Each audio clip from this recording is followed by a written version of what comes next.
Kahit na yung pagkabigat na pewin numalam dita Pilipinas no yung ibang dati lubong kay Lucanwan. Anyway, adaman din may isang reaction kon nga video similar that yung mga video kit di kalman din minsan nga nagadoy ti nagreklamo nga nakoy-uyaw ka nag-toxic dagiti pagpagamin everything.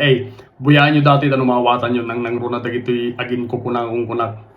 Watch this. Meron po akong isang tauhan na bagong dating dito sa Seattle, Washington at nurse po siya sa atin. Girl, alam ko isa ka sa mga followers ko.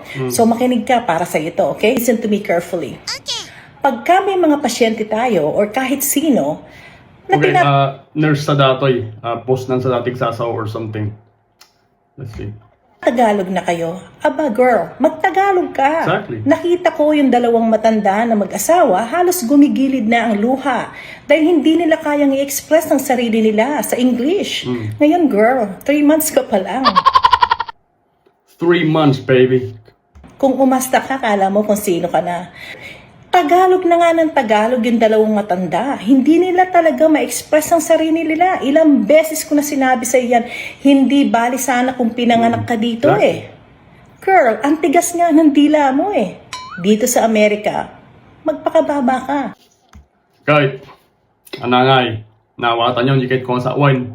Dadi umunang in reaction ko, tapos datoy, similar at padpadadag sa balit lang ang sitwasyon. So dagiti tao dita nga dagitoy kumkomik nga dagitoy nga nagsakit tinagam tatapay kan wasiti imbagag dagi tao nga gumagatang iti buro DJ lalago nga nakatrack.